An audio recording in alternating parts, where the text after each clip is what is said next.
नारद जी ने उधर कंस से जाकर के कहा कि अरे कंस, तुम्हारा काल दिन पर दिन बड़ा हो रहा है, उसको कब मारोगे? कंस ने कहा कि सारी उपाय सारे करके देख लिए, वो कृष्ण मरता नहीं है। जितने भी राक्षस भेजता हूँ सब मर के ही वापस आते हैं, कोई जिंदा नहीं लौटा। तो भगवान नारद जी ने कंस को कहा कि तुम कृष्ण बलराम को अपनी नगरी में बुलवा लो धनुष यज्ञ के मेला के बहाने।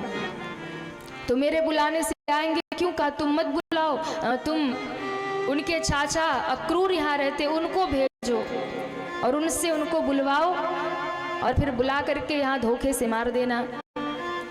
इधर महाराज कंस को बुद्धि दे दिया कि कब मारोगे कृष्ण को, और उधर कृष्ण से जाके कहते हैं प्रभु कब मारोगे कंस को? भगवान ने कहा लगता है मथुरा से ही आ रहे हो। नारद जी ने कहा प्रभु हाँ मथुरा से ही आ रहा हूँ और योजना भी बना के आ रहा हूँ। कब मारोगे उस कंस को? पाप बढ़ता जा रहा है। और कंस से कहते हैं कृष्ण बढ़ता जा रहा है, उसे कब मारोगे? ये है नारद जी महाराज, इनकी दोनों ओर चलती है। भगवान ने कहा जब आपने लीला कर ही दी है तो अब तो जल्दी ही मार दूंगा। नारद जी वापस गए। इधर महाराज अक्रूर को बुलाया, अपना रथ दिया, तलवार की नोक पर भेजा वृंदावन, जाओ कृष्ण बलराम को ले आओ, और अगर नहीं गए तो यही समाप्त कर दूंगा। अक्रूर जी चले रोते रोते महाराज, रोते रोते जा रहे हैं। हे ठाकुर तुम्हारी लीला अद्भुत है, मैं जा रहा हूं तुम्हें लेने के लिए, और किस लिए? उस कंस के हाथों मरवाने के लिए। कोई तुम्हारे धाम आना चाहता है और तुम उसे बुलाते नहीं हो, किसी न किसी माया में फंसा देते हो, और कोई तुम्हारे पास आना नहीं चाहता है तो भी तुम जबरदस्ती बुला लेते हो। मैं आना नहीं चाह रहा, फिर भी मुझे आना पड़ रहा है। वृंदावन की सीमा में प्रवेश किया, ये प्रेम की भूमि है। रथ से उतरकर धूल में लोट लगाने लगे। ये वही रज है जिसका भोग लगाया है भगवान ने, ये वही मिट्टी है जिसे खाया है भगवान ने, जिसमें खेला है भगवान ने, जिसमें नंगे पांव गैया चराई है ठाकुर ने। ब्रज की रज को उठा उठा के मस्तक पर डालते हैं। आने जाने वाले लोग कहते लगता कोई पागल है। वृंदावन की सीमा पार करके नंद भवन की ओर पहुंचे। आते आते शाम हो गई। भगवान कृष्ण और बलराम गैया दुह रहे थे। देखा कि अक्रूर आए हैं तो दौड़ गए महाराज, काका जी आ गए, काका जी आ गए, जाके गले से लग गए। कैसे आना हुआ? तो कहा कन्हैया तुम तो जानते हो, फिर क्यों पूछते हो? उस कंस ने मुझे भेजा है तुम्हें लाने के लिए, ताकि वो तुम्हारा वध कर सके, तुम्हें मरवा सके। भगवान ने एकदम अक्रूर के मुंह पे हाथ रखा। काका जी कुछ भी हो जाए, ये शब्द अब दोबारा मत कहिएगा, पर ये सत्य है, सत्य हो कुछ भी हो। अगर एक बार मेरी मैया यशोदा ने ये बात सुन लिया कि तुम वो मरवाने के लिए हमें बुला रहा है, मेरी यशोदा मैया मर जाएगी पर हमें यहाँ से बाहर नहीं जाने देगी।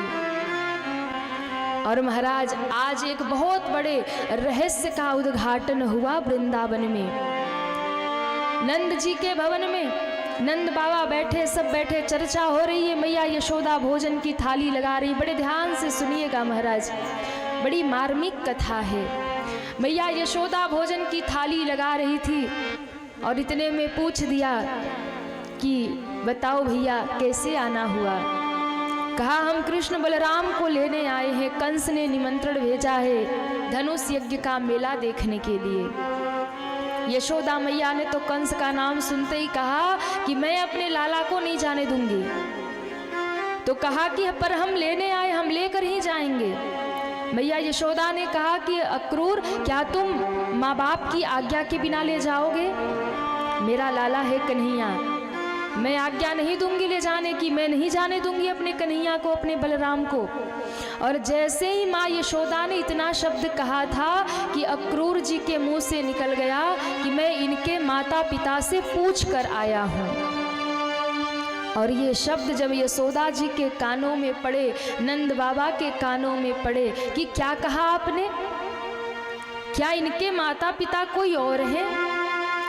तब अक्रूर जी ने रहस्य का उद्घाटन किया। यशोदा को कहा कि भाभी जी हृदय पे पत्थर रख लो इस बात को स्वीकार करने के लिए। क्यों? जिस कन्हैया को तुम अभी तक अपना लाला समझ के पाल रही हो ना, लाड कर रही हो, दुलार कर रही हो, वास्तव में वो कन्हैया तुम्हारा लाला नहीं है। वास्तव में वो कन्हैया तो देवकी और वसुदेव का पुत्र है। और इतना सुनते ही मैया यशोदा के हाथ से थाली छूट गई और मूर्छित होकर धड़ाम से धरती पर गिरी। अब विचार करिए उस माँ पर क्या बीतेगी, जिस माँ ने बचपन से किसी बालक को पाल पोस कर बड़ा किया हो, बड़े लाड दुलार से पाला हो, और एक दिन कभी कोई आके कह दे कि ये तुम्हारा बेटा नहीं है, किसी और का बेटा है, और जीवन भर के लिए उस माँ के हाथ से छीन कर उस बच्चे को किसी और को दे दिया जाए। विचार करिए उस माँ के हृदय पर क्या बीतेगा। यशोदा तो धरती पे गिरे, कन्हैया ने जाकर के माँ को गोद में उठाया। अरे मैया क्या हो गया तुझे? जल छिड़का है, माँ होश में आई है। कन्हैया रो पड़े, काका आपने सब बात अच्छी कही, मुझे सब अच्छा लगा, लेकिन एक बात अच्छी नहीं लगी काका आपकी। क्या? आपने कहा कि यशोदा मेरी माँ नहीं है। इस कृष्ण ने जब से आंख खोली है, जब से इस कन्हैया ने आंख खोली, अगर माँ के रूप में किसी को देखा तो अपनी यशोदा मैया को देखा है। अगर इस कृष्ण ने दूध किसी का पिया तो अपनी यशोदा मैया का पिया है। और तुम कहते हो ये यशोदा मेरी माँ नहीं है, ये नंद बाबा मेरे बाबा नहीं है। मैं नहीं मानता इन बातों को। माँ रो पड़ी और कहती है क्यों झूठ बोलता है कन्हैया, जीवन भर तो तू झूठ बोलता रहा, अब तू झूठ मत बोल कन्हैया। कैसे मान ले? कहा वैसे ही मानो जैसे बलराम को माना कि वो रोहिणी का बेटा नहीं है। आधी रात हो गई, किसी ने भोजन नहीं किया। कन्हैया सोए थे, अचानक बिस्तर पे हाथ रखा तो मैया नहीं है। कन्हैया उठ गए, मैया कहाँ गई? मैया पूरे घर में घूम लिया, ढूंढ लिया, नहीं मिली। आंगन में जाके देखा तो आंगन में एक खम्मा पकड़ के बैठी वो यशोदा सिसक सिसक करके रो रही है महाराज। आंखों से झरझर झरझर आंसू गिर रहे हैं, बैठी वो रो रही थी। कन्हैया पास आए, मैया मैया मैया कह के लिपट गए यशोदा से। और जैसे ही यशोदा से लिपट गए, माँ यशोदा ने कन्हैया का हाथ पकड़ा, कहा लाला एक बात पूछूं? भैया झूठ मत बोलना। हाँ मैया पूछ, क्या तू सच में मेरा लाला नहीं है? बेटा क्या सच में तू देवकी और वसुदेव का लाला है? झूठ मत कहियो कन्हैया। क्यों? बचपन से तेरी झूठ बोलने की आदत है, फिर कहीं इस बूढ़ी यशोदा को बहका मत देना। बचपन से झूठ बोलता आया है, वो तू माखन चुरा के आता था, झूठ बोलता था, कुछ भी करके आता था, झूठ बोल। आज सच बोल, क्या मैं तेरी मैया नहीं हूँ? कन्हैया ने कहा माँ भले ही मुझे जन्म देवकी माँ ने दिया हो, पर दूध इस कन्हैया ने तेरा पिया है, इसलिए माँ मैं तेरे ऋण, तेरे दूध का ऋण आजीवन चुका नहीं पाऊंगा। ये कन्हैया तुम्हारे दूध का ऋणी रहेगा। और भले ही मैं देवकी का बेटा हूँ, पर सारी दुनिया मुझे यशोदा का लाला ही कहकर पुकारेगी, नंद का लाला ही कहकर पुकारेगी। एकदम से यशोदा मैया बिलख कर रो पड़ी। अरे कन्हैया भैया मुझे क्षमा करना। क्यों? आज मुझे पता चला कि तू उस देवकी का लाला है, मैं तो तेरी धाय माँ हूँ। मैं तो एक दासी हूँ, मैं तो तेरी पालन करने वाली माँ हूँ। आज मुझे पता चला। अगर मुझे पहले पता होता कि तू उस देवकी का लाला है ना, मैं कभी तुझे ओखल से नहीं बांधती। मैंने तुझ पे क्रोध किया, तुझे डांटा, तुझे मारा, तुझे उखल से बांधा, क्योंकि मुझे लगता था तू मेरा लाला है। आज पता चला तू उस देवकी का लाला है, इसलिए इस बूढ़ी यशोदा को क्षमा कर देना और कभी इस बात को याद मत करना कि मैंने तुम्हें उखल से बांधा था। कन्हैया कहते हैं माँ सब लीला भूल जाऊं पर इस लीला को कभी नहीं भूलूंगा, क्योंकि एक माँ का वात्सल्य तो मुझे उसी लीला में दिखाई पड़ा, उसी लीला में दिखाई पड़ा। माँ तो माँ होती है, माँ कैसी भी हो। माँ एक ऐसा शब्द है जिसमें सारा ब्रह्मांड समा जाए। आज कन्हैया भी हार गए यशोदा के सामने और रो करके कहा माँ मैं जगत नियंता हूँ, मैं जगत का मालिक हूँ, लेकिन अगर कोई मुझसे कहे कि यशोदा के दूध का मोल चुका दो तो ये कृष्ण जो जगत का मालिक है ये यशोदा के दूध का कर्ज कभी चुका नहीं पाएगा, ये कभी तुम्हारे दूध का मोल नहीं दे पाएगा। ये कन्हैया जीवन भर माँ तेरे दूध का ऋणी रहेगा, हे मैया तुम्हारे दूध का कर्ज रहेगा। इसलिए माँ तो माँ होती है। महाराज बेटा कितना भी नालायक हो जाए ना, माँ कभी बद्दुआ नहीं देती है। बेटा कितनी भी गालियाँ सुना दे पर माँ कभी उस बेटे को श्राप नहीं देती है, आशीर्वाद ही दिया करती है। जो लोग अपनी माँओं को वृद्धाश्रम में छोड़ आते हैं, जरा विचार करिए बुढ़ापे का समय जब उस माँ के मन में आस होती अपने बेटे के साथ रहूं, अपने नाती पोतों के साथ रहूं, उस समय लोग माँ को वृद्धाश्रम छोड़ आते हैं। ये भगवान का वचन है कि मैं माँ के दूध का कर्ज नहीं चुका सकता। और आजकल के बच्चे कहते हैं माँ को तुमने किया क्या है मेरे लिए। अरे क्या नहीं किया एक माँ ने। जब तक बेटा नहीं था ना, एक एक मंदिर में जाके माँ मन्नतें मांगती रही, भगवान के सामने झोली फैला फैला करके एक बेटा हो जाए। बेटा हो गया, उसके पीछे अपने रात और दिन के सुख चैन को माँ ने खो दिया। लेकिन वही बेटा एक दिन बड़ा होके माँ को कहता है तुमने किया क्या है मेरे लिए। जरा विचार करिएगा, जब भगवान माँ के दूध का कर्ज नहीं चुका सकते तो हम और आप कौन हैं। इसलिए मैं निवेदन करूंगी जीवन में कुछ करिए या मत करिए पर माँ बाप की सेवा जरूर करिए, माँ बाप का सम्मान जरूर करिए। महाराज माँ के जैसा संसार में कोई नहीं है। जो बेटा कुछ नहीं करता है उसके लिए भी माँ रोटी छिपा करके रखती है महाराज, कहीं भूखा ना रह जाए। नौकरी के लिए बेटा कहीं बाहर गया हो ना तो माँ हर पल चिंता करती है, पता नहीं खाया होगा कि नहीं खाया होगा। आधी रात को जब थका हारा घर लौटता है ना तो पिता द्वार पे बैठे होंगे। पिता पूछते हैं क्या हुआ, कुछ दिखाई दे रहा है सामने, कुछ मिलेगा कि नहीं। पिता पूछेंगे, पत्नी पूछेगी क्या हुआ, कितने पैसे का इंतजाम हो सकता है, कितना मिलेगा महीने का। बच्चे पूछेंगे कि महाराज कितना कमा पाएंगे। पर माँ होगी ना तो माँ दौड़ कर आएगी, सब बात पीछे पहले ये पूछेगी कि बेटा पूरा दिन बीत गया, ये बता तूने कुछ खाया कि नहीं, भूखा तो नहीं रह गया, कुछ खाया कि नहीं। ये माँ का हृदय होता है, ये माँ का दिल होता है। पर बच्चे तो आज कुछ भी कह देते हैं, मेरी माँ अनपढ़ है।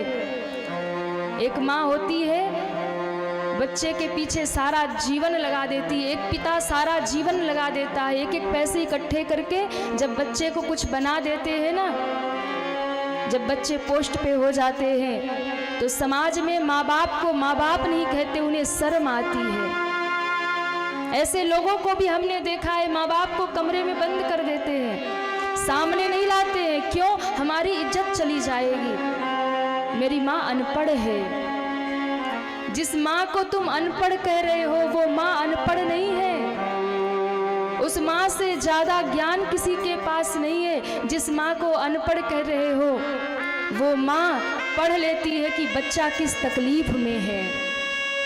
कितना भी छुपाओ, कितना भी सामने कुछ मत कहो, लेकिन तुम्हारा मुख देख करके माँ जान जाती है कि बच्चा किसी संकट में है या किसी उलझन में है। महाराज वो माँ सब पढ़ लेती है, सब जान जाती, वो अनपढ़ नहीं है। इसलिए जिस माँ का कर्ज भगवान नहीं चुका पाते उस माँ को यदि कहते हैं बच्चे कि तुमने किया क्या है, तो ये सबसे बड़ा अपराध है। और मैं हाथ जोड़कर यही निवेदन करूँगी, कोई बात नहीं अगर आप सारी दुनिया ना जीत पाएँ, कोई बात नहीं अगर आप सारी दुनिया ना जीत पाए, घर के कोने में बैठे माँ का हृदय जीत लेना सारी दुनिया के जीत के बराबर हो जाएगी।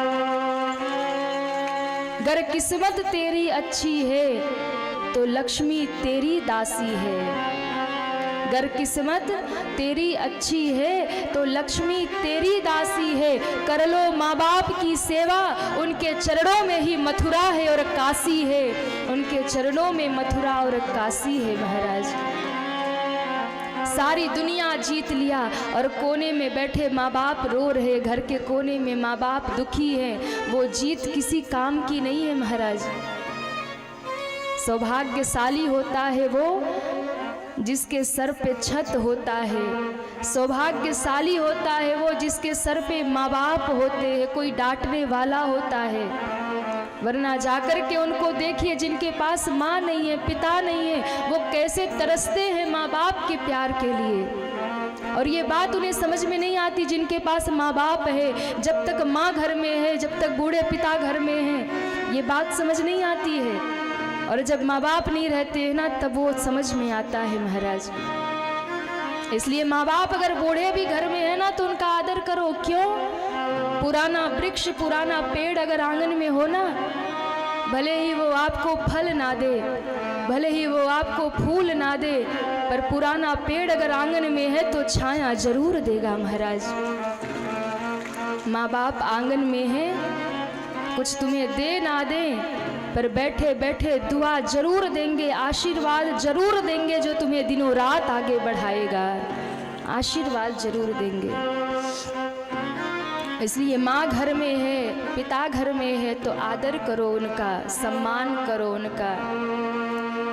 एक बहुत प्यारा भाव है, माँ की ममता, माँ के दूध का कर्ज कौन चुका सकता है। माँ तो माँ है कि माई के दूधवा जैसन दुनिया में, माई के दूधवा जैसन दुनिया में, मिठाई ना मिली। माई के दूधवा जैसन दुनिया में, मिठाई ना मिली। एक बार माँ चली गई तो फिर दोबारा मिलने वाली दुनिया में सुख, साधन, धन, संपत्ति सब मिलेगा, पर माँ अगर चली गई तो वो प्रेम लुटाने वाला संसार में फिर और कोई नहीं मिलेगा। कि जग में सब मिल जाई, लेकिन एगो माई ना मिली। जग में सब मिल जाई, लेकिन एगो माई ना मिली। माई के दूधवा जैसन दुनिया में, मिठाई ना मिली। माई के दूधवा जैसन दुनिया में, मिठाई ना मिली। जग में सब मिल जाई, लेकिन एगो माई ना मिले। जग में सब मिल जाई, लेकिन एगो माई ना मिली।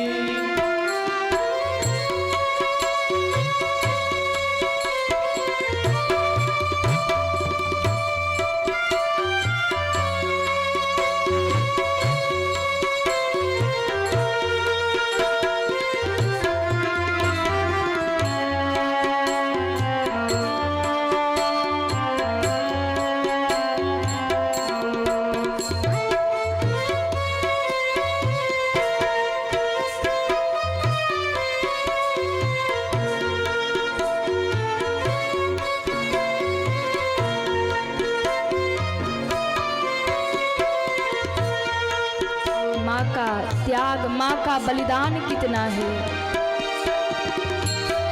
ऐसन दुनिया में के होई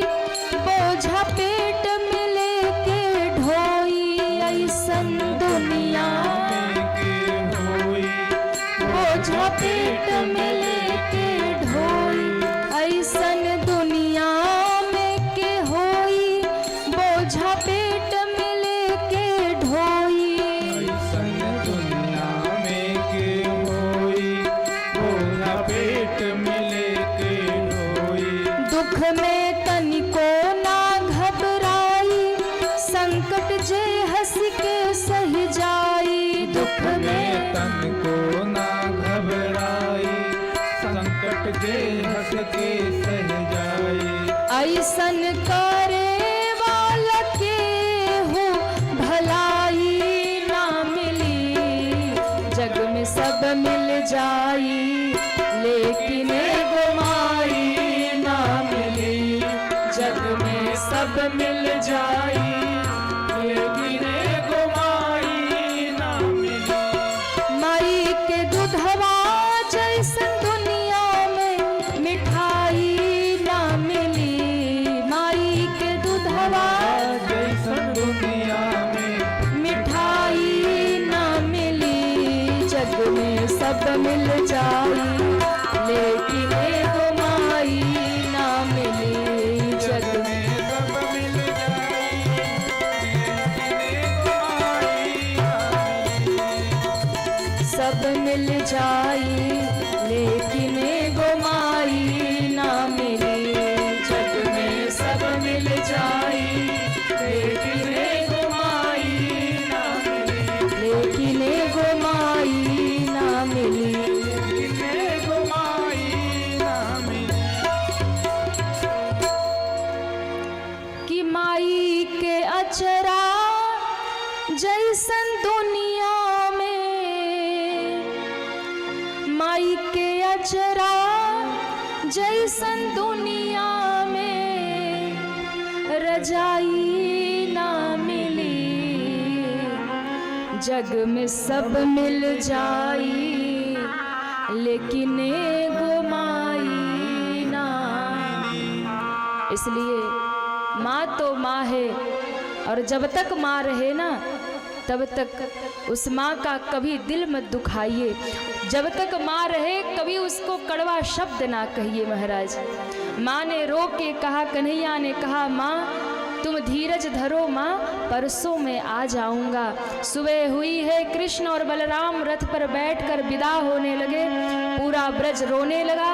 भगवान ने सबको कहा धीरज धरो, परसों आ जाऊंगा। यही धैर्य बधाकर भगवान चले गए। माँ यशोदा और गोपियाँ ग्वाल बाल सब समझ गए, भले ये कह रहे परसों आऊँगा पर अब लौट कर नहीं आएगा, इसलिए सब जानते हैं। फिर ये सोचा अगर कृष्ण को यहाँ से जाने में ही प्रसन्नता है तो हम उसी में प्रसन्न हैं, हम रो लेंगे उसकी याद में, पर हम कभी नहीं कहेंगे तुम लौट कर आओ। भगवान यहाँ विदा हुए वृंदावन से, मथुरा में भगवान का प्रवेश हुआ और मथुरा में आते ही भगवान ने लीला प्रारंभ की है। एक धोबी का उद्धार किया है, कुब्जा पर कृपा की है। भगवान धनुष यज्ञ का मेला देखने गए, धनुष को तोड़ दिया है। इसके बाद भगवान ने कोलियापिड़ नामक हाथी का वध किया और रंगभूमि में भगवान आए। भगवान जब आए तो जाकी रही भावना जैसी, प्रभु मूरत देखी तिन्ह तैसी। महाराज बड़े बड़े पहलवानों को कंस ने भेजा, भगवान ने सबको पछाड़ा है। अंत में भगवान ने कंस के केसों को पकड़कर घसीटना प्रारंभ किया है। भयंकर युद्ध हुआ है और तब कंस चिल्लाया कि कृष्ण मुझे छोड़ो। भगवान ने कहा मामा श्री उस दिन को याद करिए जिस दिन मेरी माँ देवकी के केस पकड़कर आपने खींचे थे और मारने दौड़े थे। अब आपके पापों का घड़ा भर गया, इसलिए जैसे ही घुमाकर धरती पे पटका है कंस समाप्त हो गया है। बोलो कृष्ण कन्हैया लाल की, कृष्ण कन्हैया लाल की। कंस को भगवान ने समाप्त किया है, धरती से भार कम हो गया और फिर अपने नाना को जेल से मुक्त कराया, माँ को मुक्त कराया है, पिता को मुक्त कराया है। भगवान सांदीपनी ऋषि के यहाँ जाकर शिक्षा ग्रहण करते हैं, नाना को राजा बना दिया। फिर एक समय आया जब जरासंध ने 17 बार मथुरा पर आक्रमण किया और 17वीं बार तो महाराज उसने 10,000 ब्राह्मणों को बैठा दिया कि तुम बैठकर अनुष्ठान करो ताकि इस बार मैं जीत जाऊं। और इस बार भगवान ने जैसे युद्ध शुरू किया तो ब्राह्मणों ने अर्जी लगाई कि प्रभु हर बार आप जीतते रहे, इस बार हार जाइए, क्योंकि अगर आप जीत गए तो ये हमें समाप्त कर देगा। 10,000 ब्राह्मणों की रक्षा करनी है, इसलिए भगवान ने दाऊ जी से कहा, दाऊ जी युद्ध करते करते हम बहुत थक गए हैं, तो क्या करें? तो कहा अब हमें यहाँ से भागना चाहिए। जाएंगे कहाँ? तो कहा कि हमने द्वारिकापुरी बसाई है समुद्र के बीच में, रोज रोज ये आक्रमण करने आता है, कौन लड़ाई झगड़ा करेगा रोज रोज, हम लोग चल के कहीं दूर बस जाते हैं। और लीला तो ठाकुर जी ने कर ही दी थी कि रात ही रात द्वारिकापुरी बन गई और सारे सोते हुए मथुरा वासियों को वहां शिफ्ट कर दिया था। दाऊ जी से कहा कि भागते हैं। दाऊ जी ने कहा भाग के जाओगे, दुनिया गाली देगी, रण छोड़ कहेंगे, भगोड़ा कहेंगे। ठाकुर जी ने कहा दुनिया वालों ने छोड़ा ही क्या है, ये दुनिया वाले तो वैसे भी छोड़ने वाले नहीं है, भागो। आज ब्राह्मणों की रक्षा करनी है, इसलिए मेरे भगवान रण छोड़ करके भागे हैं और नाम पड़ गया रण छोड़। बोलिए रण छोड़ भगवान की जय हो। काल्यवन का महाराज मुचकुंद जी के द्वारा वध करवाया और मुचकुंद जी को दर्शन दे करके भगवान कृष्ण और बलराम ने छलांग लगाई है और सीधा जाकर द्वारिका में विराजमान हो गए। बोलिए द्वारिकाधीश की, द्वारिकाधीश की। भगवान द्वारिकाधीश बन गए।